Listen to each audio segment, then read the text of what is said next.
महायुतीत जागा वाटपावरून संघर्ष निर्माण होण्याची शक्यता आहे, कारण शिवसेनेचा नाशिक, ठाणे, रत्नागिरी सोडण्यास नकार आहे। जागा वाटपावरून भाजप चक्रव्यूहात सापडल्याची चर्चा आहे। जागा वाटपाच्या वादाचं संघर्षात रूपांतर होण्याची शक्यता नाकारता येत नाहीये।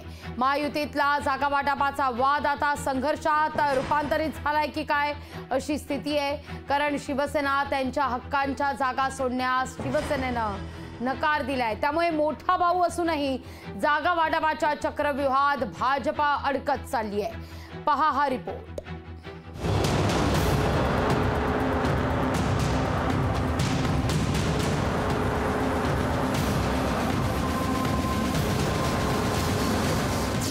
महायुतीत जागा वाटपावरून संघर्ष, शिवसेनेचा नाशिक, ठाणे, रत्नागिरी सोडण्यास नकार।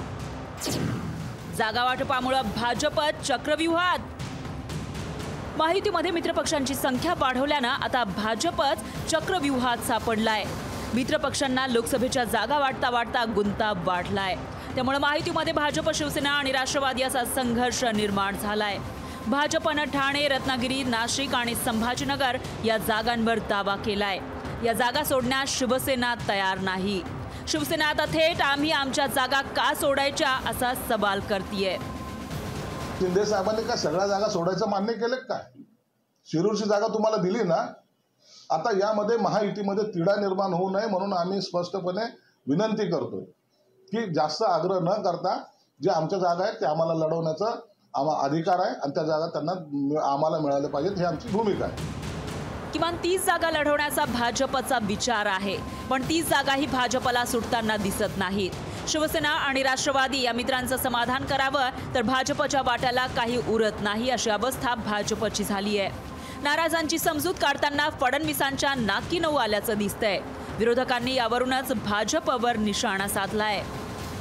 10 जागांवर म्हणजे आता 19 एप्रिलला पहिली निवडणुकीची फेरी असूनही महायुतीमधल्या 10 जागांवर अजून उमेदवार जाहीर नाहीत। हेच दाखवून देतं की सर्वसामान्य जनतेनं महायुतीला पूर्णपणे नाकारलेलं आहे आणि त्यामुळे महायुतीमध्ये अंतर्गत धुसफूस आहे आणि त्यामुळे त्यांना उमेदवारही जाहीर करता येत नाही। त्यामुळे महायुती बॅकफूटवर आहे। पहिल्या टप्प्यातील मतदान अवघ्या 4 दिवसांवर आलंय, तरीही महायुतीचं जागा वाटप होत नसल्यानं त्याचा विपरीत संदेश कार्यकर्त्यांमध्ये जाऊ लागलाय। भाजपचं महाराष्ट्रातील नेतृत्व आणि दिल्लीतल्या नेतृत्वानंही जागा वाटपाच्या तिढ्यासमोर हात टेकल्याचं चित्र दिसतंय। सचिन बडेसह ब्युरो रिपोर्ट, लोकशाही मराठी, संभाजीनगर। लोकशाही मराठी, ऐका, पहा, जागरूक रहा।